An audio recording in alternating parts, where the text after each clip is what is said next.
कोटि कोटि प्रणाम। हे गुरुदेव, मेरे ऊपर 14 बार हमले हो चुके हैं। महाराज जी, आप आगे लिख रहे हैं कि इन्होंने जब भी प्रभु से कुछ मांगा मातृभूमि के लिए, तो इनका दर्द भी गायब हुआ है, एक शक्ति ने इनको संभाला है। और 20 साल पहले मेहंदीपुर बालाजी महाराज जी से आपने देश के लिए मांगा था, वो इनको मिला भी। और राम सेतु तोड़ने की जब बारी आई तो इन्होंने कसम खाई थी कि राम सेतु नहीं टूटे, तो वो भी सफल हुई। महाराज जी, जिसने मुझे आज तक इस देश की सेवा करने के लिए बचाए रखा, ऐसी कृपा की प्रभु ने। क्या हम देश के लिए और दूसरों के प्राणों की रक्षा के लिए कुछ भी मांगते हैं तो भगवान पहले सुनते हैं? और अगर ऐसा है गुरुदेव, तो सारा विश्व अपने देश की सुरक्षा और उन्नति के लिए मांगे तो भगवान सुनेंगे? भगवान का एक स्वभाव है, बहुत करुणामय स्वभाव है। जब हम अपने भोग की सामग्री अपने सुख के लिए मांगते हैं तो ये पुकार थोड़ा विलंब से जाती है प्रभु के कान में। उसके लिए फिर आपको योग्यता दिखानी पड़ेगी। और अगर दूसरे सुख के लिए, दूसरों के हित के लिए, देश के लिए, विश्व के लिए, या किसी व्यक्ति के लिए या पशु पक्षी के लिए भी, वो तत्काल बात होती प्रभु से। इसमें इसमें बिल्कुल संशय नहीं। जब हम अपनी वासनाओं की पूर्ति की मांग रखते हैं तो थोड़ा विलंब से बात होती है, क्योंकि इसमें अज्ञान से उसी जीव का पतन है जो अपने भोगों के लिए मांग। लेकिन जो देश के लिए और दूसरों के, उसको अलग से भक्ति करने की जरूरत नहीं है। जैसे एक ऋषि मुनि को परम पद मिलता है, ऐसे इस देश भक्त को भी, जो अपने देश को भगवान का स्वरूप मानकर और देश की प्रजा को भगवान की सेवा मानकर करता, उसको अलग से कोई साधना करने की जरूरत नहीं। उसकी वही गति होगी जो एक महात्मा की गति होती है। क्योंकि जैसे अर्जुन जी कह रहे मैं संन्यास लूंगा, और भगवान कह रहे तुम्हें युद्ध करना है। कह रहे ना, आताताई आतंकी दुष्टों को तुम विनाश करो जो अधर्म में चल रहे हैं। संन्यास लेने की जरूरत नहीं, इन अधर्मियों का विनाश करो, और जो हमारे धर्म से चलने वाले असहाय जन हैं उनकी सहायता करो। अगर उनकी सहायता में प्राण भी चले जाते हैं तो तुम्हें भगवत प्राप्ति होगी। परहित सरिस धर्म नहीं भाई, पर पीड़ा सम नहीं अगुभाई। जो दूसरों के हित के लिए कोई भी पीड़ा उसे परास्त नहीं कर सकते। ये निज अनुभव, ये कहूं खगेशा। जैसे काघुशुंड जी गरुण जी से कह रहे कि मैं दूसरे की बात नहीं, मैं अपने अनुभव की बात कह रहा हूं कि यदि दूसरों के हित के लिए तुम्हारे मन में बात है तो कोई भी परास्त नहीं कर सकता। रोग शोक शाप ताप दारुण दुखहारी, कोई भी तुम्हें साप देकर नष्ट नहीं कर सकता।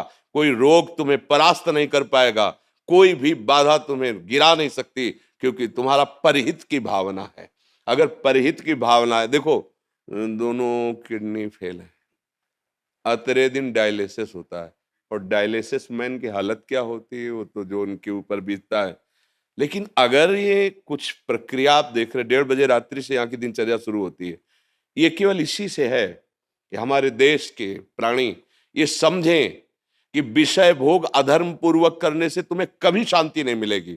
धर्म पूर्वक विषयों का सेवन करो, दूसरों को सुख पहुंचाओ। तो मेरे अंदर उत्साह आ रहा है, मेरे अंदर बल आ रहा है, मैं आपसे बात करने के लायक सामर्थ्य पा रहा हूं। कौन दे रहा है? प्रभु दे रहे हैं। नहीं हालत तो जिसे आप इतने बार शरीर की ऐसी अव्यवस्था, और इस पर भी आपका जोश कि हमारा देश सुखी रहे, हमारा देश ऐसे निर्विकार भाव से रहे कि परस्पर सुहृदता बढ़े, मित्रता बढ़े, भाईचारा बढ़े। ये छोटी छोटी जो मेड़े बीच में बन रहे हैं ये सब हट जाएं। हम एक घर के जैसे परिवार के अलग अलग कमरों में रहते हैं, ऐसे क्यों नहीं रह सकते? एक बहुत बड़ा घर है, उसका नाम भारत है। ये जो अलग अलग प्रदेश और ये जिला बने हुए हैं, ये हमारे अलग अलग उसी बड़े घर के छोटे छोटे घर हैं। हम कोई भी कपड़ा धारण करें, कोई भी वेश धारण करें, हम एक ही के बच्चे हैं, दूसरे के नहीं हैं। हम सब भाई भाई हैं, अलग अलग कमरों में रह रहे हैं, एक ही पिता की संतान। ऐसा क्यों नहीं समझते? कौन सा ऐसा धर्म है जो दूसरे का अहित करके पुष्ट होता हो? वो धर्म नहीं, वो अधर्म है।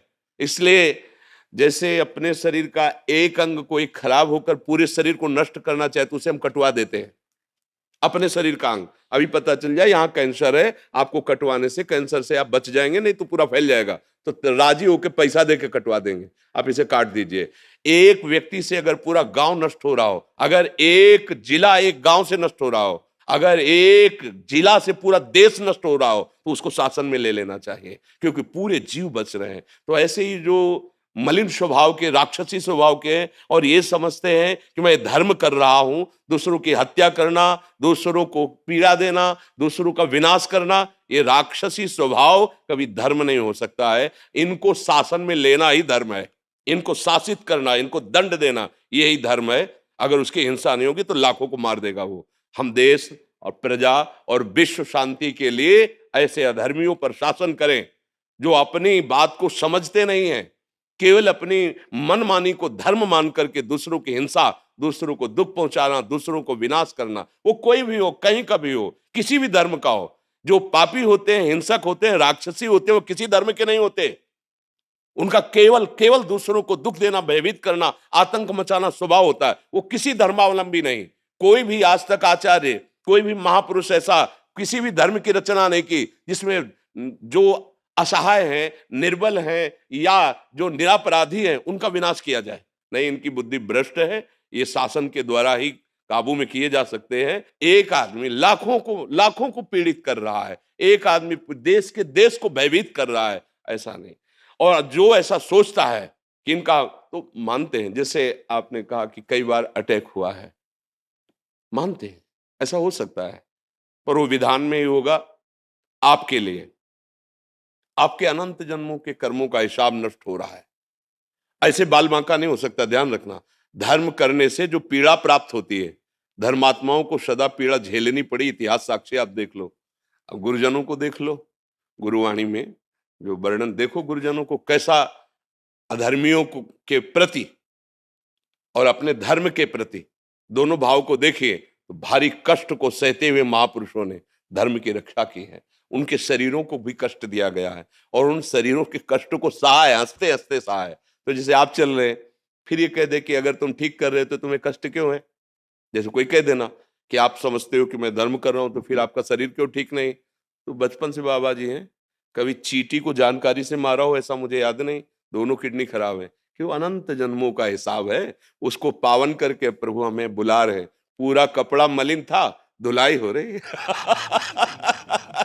तो ऐसे जैसे धर्मात्मा पुरुष, देश रक्षक पुरुष है, उसके प्रति सोचे ना कि देखो ऐसा, तो ऐसा मत समझो मालिक वो पद देने जा रहा है उनको जहां तक तुम्हारी दृष्टि भी नहीं पहुंच सकती। मतलब यहाँ का जितना पुरस्कार है वो यहीं रह जाएगा ना। एक पुरस्कार ऐसा है जो हमें पार कर देगा, वो गुरुवाणी, वो गुरु कृपा, वो भगवत कृपा। तो हमारा हृदय आपके साथ है, शरीर भले साथ ना हो। हम अपने देश से बहुत प्यार करते हैं, देश के लिए प्राण त्यागने के भी उत्साह रखते हैं। हमारा देश हमारे लिए भगवान है। जब हम ये किसी भी आर्मी के जवान को देखते हैं तो अंदर से हम उसे सल्यूट करते हैं, अंदर से उसे सर झुकाते हैं। प्यारे, हम बाबा जी बन करके धर्म के मार्ग में चल रहे हैं, तुम एक वीर बहादुर होकर कष्ट सहते हुए हमारे देश के लिए, हमारे लिए, उसके छोटे छोटे बच्चे हैं, उसकी पत्नी है। कौन चाहता है ऐसा कि कम से कम एक बार एक दिन में सेवा की, लौट के अपने परिवार तो आ गए। ये आएगा कि नहीं आएगा उसको खुद भी विश्वास नहीं है कि पता नहीं किधर से गोली आके कहां से पार हो जाए। और वो रात दिन कैसी भी परिस्थिति हो, ऐसा नहीं, बहुत सुंदर इनकी साधना है, हम इनको प्रणाम करते हैं। ऐसे ही हमें जब कोई देशभक्त मिलता है, जब आपको बताया कि देशभक्त है, तो हमारा हृदय, हम भले खड़े नहीं हो पाए रोग के कारण, लेकिन हृदय से खड़े होकर स्वागत किया है कि हम अपने देशभक्त को प्रणाम करते हैं। जैसे हम भगवान के भक्त महापुरुषों को प्रणाम करते हैं, ऐसे हम अपने देश के भक्तों को प्रणाम करते हैं जो हमारे देश का मंगल सोचे, हमारे देशवासियों का मंगल सोचे। वो हमारा हृदय है और उसे आशीर्वाद मांगने की जरूरत नहीं। जब कह रहे हैं कि हृदय ही साथ है, तो आशीर्वाद क्या चीज होता है, हृदय ही साथ है। बिल्कुल आप निर्भय रहिए, निश्चिंत रहिए और निशोक रहिए। और जब तक श्वास है तब तक देश सेवा में, बस अंतिम तो फतेह ही फतेह है ना अंतिम तो फतेह ही है। जब धर्म से चला जाता है तो वो हमें बहुत ही प्रसंग, हृदय में आनंद प्रदान करता है। भगवान के पिता का सौभाग्य दशरथ जी को मिला, राम जी के पिता का सौभाग्य, लेकिन अंत्येष्टि क्रिया का सौभाग्य जटायु को मिला, दशरथ जी को नहीं मिला।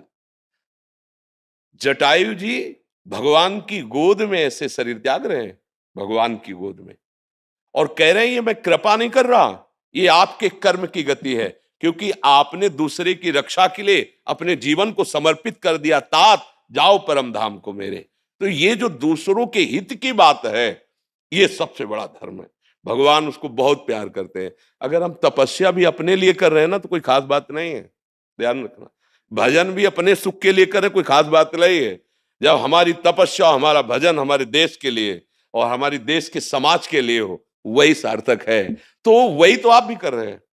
आपकी सोच, आपका चिंतन, आपका प्रयास, हमारा देश सुख में रहे, हमारा देश इन आतंकी हमलों से बचा रहे, हमारे देश में कोई ऐसे कुमार्गामी प्रवेश न करे जो हमारी भोली प्रजा को नष्ट करें, कष्ट दे। बात तो एक ही है। हम यहाँ बैठे भजन बल से सोच रहे हैं, आप बाहुबल, ऐश्वर्य बल, कानून बल, इनके द्वारा आप सुरक्षा कर रहे हैं। तो बात तो दोनों ही, हम दोनों एक पिता की संतान, हम दोनों का एक ही कार्य है। भेष अलग अलग है, उद्देश्य एक ही है। हमारी तपस्या, हमारी श्वास, हमारा अनुभव, हमारा ज्ञान हमारे देश के लिए है, विश्व के लिए है। जो हमारी बात माने, जो हमारी बात सुन ले, निहाल हो जाएगा, उसको पकड़ लो केवल। तो ऐसे ही आपका है ना, कि जो हमारे पास धन है, जो हमारे पास योग्यता है, जो हमारे पास बल है, जो हमारे पास शासन है, हमारी राज्य की रक्षा हो, हमारे देश की रक्षा हो, हमारी प्रजा सुखी हो, यही भगवत मार्ग है। बहुत अच्छा लगा।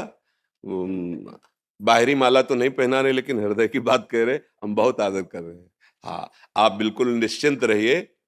जो आशीर्वाद मिल गया, जो पूछना चाहता था वो जवाब मिल गया। बिल्कुल आप निश्चिंत रहिए। आप खुद अनुभव करेंगे, जैसे आप अनुभव किए हैं पीछे, ऐसे आप खुद अनुभव करेंगे कि हरि और गुरु की कृपा क्या होती, संतों की कृपा क्या होती।